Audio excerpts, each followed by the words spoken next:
உனக்கு ஒளிவதற்கு வேறு இடமே கிடைக்கவில்லை என்று வீடியோவை பார்க்கும் பலரையும் புலம்ப வைத்துள்ளது இந்த கோதுமை நாகம். ஈரோட்டில் அரசு போக்குவரத்து கழக ஓட்டுநராக பணியாற்றி வரும் செல்வம் நசியனூரில் வசித்து வருகிறார். இந்நிலையில் அவரது மனைவி வீட்டிற்குள் உள்ள கழிவறையை பயன்படுத்த சென்றபோது கழிவறை கோப்பைக்குள் பாம்பு ஒன்று உள்ளதைக் கண்டு அலறி அடித்து வெளியே ஓடி வந்துள்ளார். சத்தம் கேட்ட அக்கம்பக்கத்தினர் வந்து பார்த்தபோது அதில் சுமார் 6 அடி நீளத்திற்கு பாம்பு இருந்தது தெரிய வந்தது. தகவல் அறிந்து வந்த பாம்பு பிடி வீரர் யுவராஜ் சுமார் 1 மணி நேரம் போராடி அந்த பாம்பை பிடித்தார். பின்னர் அந்த பாம்பு வனப்பகுதியில் விடப்பட்டது.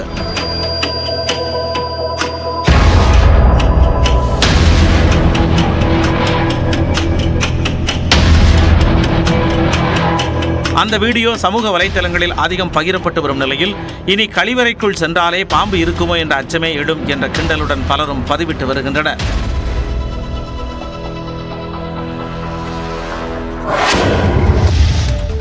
எல்லை தாண்டி மீன்பிடித்ததாக புதுக்கோட்டையைச் சேர்ந்த 14 மீனவர்களை இலங்கை கடற்படை கைது செய்துள்ளது. ஜெகதாப்பட்டினத்தைச் சேர்ந்த மீனவர்கள் 14 பேர் 3 படகுகளில் நெடுந்தீவு அருகே மீன்பிடித்துக் கொண்டிருந்தனர். அவர்கள் எல்லை தாண்டியதாக கூறி 14 பேரையும் இலங்கை கடற்படையினர் கைது செய்தனர். கைது செய்யப்பட்ட அனைவரும் காங்கேசன் துறைமுகத்திற்கு அழைத்துச் செல்லப்பட்டனர். அவர்கள் யாழ்ப்பாணம் மீன்வளத்துறை அதிகாரிகளிடம் ஒப்படைக்கப்படுவர் என இலங்கை கடற்படை தெரிவித்துள்ளது. மலைப்பாங்கான கொடைக்கானலில் பிரேக் பிடிக்காத வேன் மோதியதால் அடுத்தடுத்து ஒன்றன் பின் ஒன்றாக 10க்கும் மேற்பட்ட வாகனங்கள் மோதி விபத்துக்குள்ளாகின. வார விடுமுறையொட்டி கொடைக்கானலில் சுற்றுலாப் பயணிகள் கூட்டம் அதிகமாக இருந்ததால் வாகன நெரிசலும் மிகுந்து காணப்பட்டது. தூத்துக்குடியிலிருந்து 20க்கும் மேற்பட்ட சுற்றுலாப் பயணிகள் ஒன்றாக சேர்ந்து வேனில் வந்துள்ளனர். பைன்மரக்காடுகள் அருகே வந்து கொண்டிருந்த போது அந்த வேன் பிரேக் பிடிக்காமல் முன்னால் சென்ற வேன் மீது பலமாக மோதியது. இதனால் முன்னால் அணிவகுத்து சென்று கொண்டிருந்த 10க்கும் மேற்பட்ட வாகனங்கள் அடுத்தடுத்து மோதி விபத்துக்குள்ளாகின. ஃபைன் ஃபாரஸ்ட் வரும்போது மேலேருந்து வந்த எங்களுக்கு பின்னாடி என்னோட வண்டியிலேருந்து ஒரு 10 வண்டி இருக்கும். அதுக்கு பின்னாடி வந்த வண்டி பார்த்தீங்கன்னா பிரேக் ஃபெயிலியர் ஆகி பின்னாடி வண்டியில் அடிக்க வரிசையாக ஒரு 16 வண்டி அடிச்சிருச்சு. அதில் என்னோட வண்டி ஒன்று. காயமடைந்தவர்கள் மருத்துவமனையில் அனுமதிக்கப்பட்டனர். இறக்கமான சாலையில் அடிக்கடி விபத்துகள் நடப்பதால் வேகத்தடை அமைக்க வாகன ஓட்டிகள் கோரிக்கை வைத்துள்ளனர். அடுத்ததாக மேலும் ஒரு அண்மை செய்தியை பார்க்கலாம்.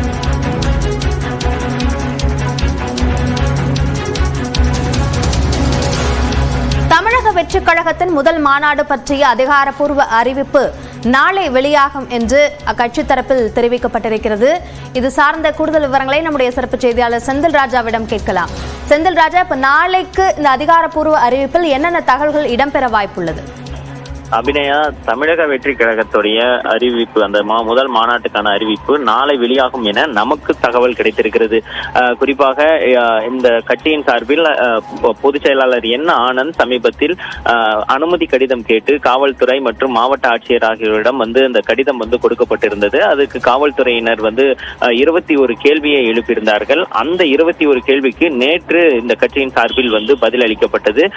இந்த நிலையில் கட்சியின் மாநாடு நடத்துவதற்கு இன்னும் 20 நாட்களுக்குள் தான் அந்த கால அவகாசம் இருக்கிறது. இந்த நிலையில் அந்த கட்சியினுடைய தலைவரான விஜய் நாளை அந்த கட்சி மாநாட்டின் தேதியை அதிகாரப்பூர்வமாக அறிவிக்க இருக்கிறார். திட்டமிட்டபடி, அதாவது அவர்கள் 23ஆம் தேதி நடத்த திட்டமிட்டிருக்கிறார்கள். அதற்கான அறிவிப்பை தான் நாளை அவர் வெளியிட இருக்கிறார். அனுமதி கிடைக்குமா கிடைக்காதா என்ற குழப்பம் ஒரு பக்கம் இருந்தாலும் நடிகர் விஜய் தான் தொடங்கி இருக்கக்கூடிய கட்சியின் முதல் மாநாட்டிற்கு அறிவிப்பை நாளை வெளியிட இருக்கிறார். இதற்காக அந்த கட்சியுடைய தொண்டர்கள், கட்சி நிர்வாகிகளை நாளை 11 மணி அளவில் தயார் நிலையில் இருக்குமாறு அறிவுறுத்தி இருக்கிறார்கள். இது அவர்களுக்கு வாய்மொழி உத்தரவாக பிறப்பிக்கப்பட்டிருக்கிறது. ஒரு கட்சி அறிவிப்பு எப்படி வெளியானதோ அதுபோல கட்சியின் முதல் மாநாட்டின் அறிவிப்பையும் விஜய் நாளை 11 மணிக்கு அறிவிக்க இருக்கிறார் என்று எதிர்பார்க்கப்படுகிறது. அது மட்டும் இல்லாமல் இந்த மாநாட்டிற்கு ஒவ்வொரு தொகுதி வாரியாக கட்சி தொண்டர்களையும் பொதுமக்களையும் அழைத்து வருவதற்கான ஏற்பாடுகள், பொறுப்பாளர்கள் நியமிக்கப்பட்டிருக்கிறார்கள். குறிப்பாக ஒரு தொகுதிக்கு பார்த்தீர்கள் என்றால் ஒரு பொறுப்பாளர் நியமிக்கப்பட்டு அவருக்கு கீழ் 5 நபர்களை நியமித்திருக்கிறார்கள். அவர்கள் அந்த தங்கள் தொகுதியில் இருந்து குறைந்தபட்சம் 800 பேரையாவது அழைத்து வருவார்கள் என்று எதிர்பார்க்கப்படுகிறது. ஏனென்றால் கட்சியின் சார்பில் நேற்று கொடுத்துக்கூடிய அந்த விளக்க கடிதத்தில் 50,000 இருக்கைகள் போடப்படும் என்று கூறியிருக்கிறார்கள்.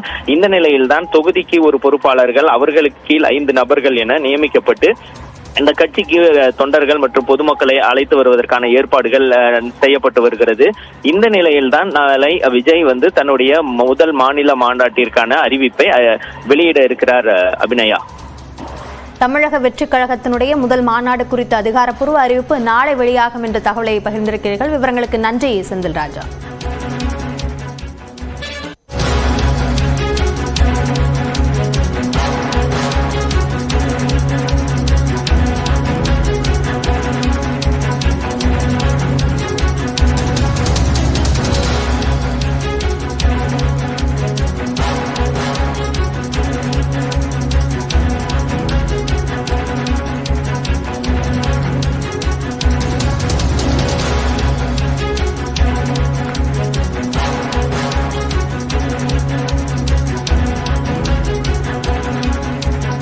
ஆம்ஸ்ட்ராங் கொலை வழக்கில் கைதான 10 பேர் மீது குண்டர் தடுப்பு சட்டம் பாய்ந்திருக்கிறது. அதனை முக்கிய செய்தியாக பார்க்கிறோம்.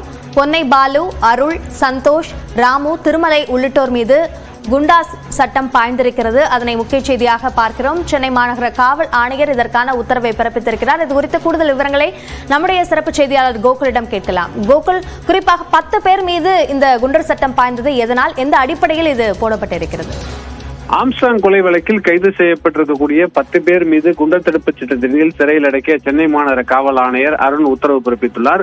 குறிப்பாக இந்த கொலை வழக்கில் முக்கிய குற்றவாளிகளாக முதலில் கைது செய்யப்பட்ட அந்த 9 பேருமே தற்பொழுது குண்டர் தடுப்பு சட்டத்தின் கீழ் சிறையில் அடைக்கப்பட்டிருக்கார்கள். ஏற்கனவே ஒருவர்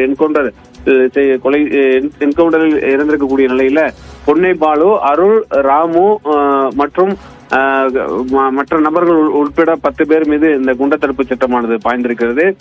குறிப்பாக இந்த கொலை வழக்கில் இன்னும் 1 வார காலத்தில் குற்றப்பத்திரிகை தாக்கல் செய்ய இருக்கக்கூடிய நிலையில குண்டர் தடுப்பு சட்டத்தின் கீழ் சிறையில் அடைக்க தற்பொழுது ஆணையர் உத்தரவு பிறப்பித்திருக்கிறார். இந்த வழக்கில் இதுவரை 25க்கும் மேற்பட்டோர் கைது செய்யப்பட்டிருக்கக்கூடிய நிலையில் 10 பேர் மீது முதற்கட்டமாக குண்டர் தடுப்பு சட்டத்தின் கீழ் நடவடிக்கை எடுக்க மாநகர காவல் ஆணையர் உத்தரவு பிறப்பித்திருக்கிறார். ஏற்கனவே இவர்கள் எல்லாம் காவலில் எடுத்து விசாரித்து இந்த வழக்கில் இவர்கள் அளித்த வாக்குமூலங்கள் எல்லாம் சாட்சியங்களாக பதிவு செய்யப்பட்டு இன்னும் 1 வார காலத்திற்குள் குற்றப்பத்திரிகையும் தாக்கல் செய்யப்பட இருக்கிறது. அதே நேரத்தில் இதில் கைது செய்யப்பட்டிருக்கக்கூடிய சில நபர்கள் சாட்சியங்களாக அப்ரூவராக மாறி இருப்பதால் அவர்களுடைய வாக்குமூலங்களும் இந்த குற்றப்பத்திரிகையில் முக்கிய சாட்சிகளாக இடம்பெற இருக்கக்கூடிய இந்த நிலையில் முதலில் கைது செய்யப்பட்ட முக்கிய குற்றவாளிகள் 10 பேர் மீது இந்த குண்டர் தடுப்பு சட்டம் தற்போது பாய்ந்திருக்கிறது. அபிநயா, ஆம்ஸ்ட்ராங் கொலை வழக்கில் கைதான 10 பேர் மீது குண்டர் சட்டம் பாய்ந்திருக்கிறது. இது குறித்த கூடுதல் விவரங்களுக்கு நன்றி கோகுல். முதலமைச்சர் மு க ஸ்டாலின் சிகிச்சைக்காக அமெரிக்கா சென்றுள்ளதாக எடப்பாடி பழனிசாமி கூறியதற்கு கண்டனம் தெரிவித்துள்ள திமுக அமைப்பு செயலாளர் RS பாரதி, அதிமுகவில் நிலவும் பிரச்சனைகள் காரணமாகவும் வயிற்றெரிச்சல் காரணமாகவும் எடப்பாடி பழனிசாமி இவ்வாறு பேசுவதாக கூறியுள்ளார். சிகாகோவில் பார்க்கல எடப்பாடி, அவரால் ஓட்ட சொல்ல சைக்கிள் பார்க்கலாம்.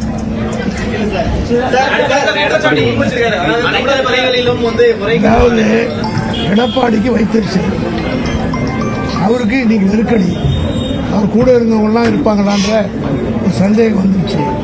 அதனால அவருக்கு என்ன சொல்றதுன்னு தெரியாமல் பேசிக் கொண்டிருக்கிறார். தளபதி அவர்கள் மிக உடல்நலத்தோடு சிறப்பாக இருப்பதை இதெல்லாம் ஊடகங்களை பார்க்குறீங்க, ப்ரெஸ்ஸில் இப்போ வருது. மூலியமாக விலை கொடுத்துட்டு வாங்கிட முடியல.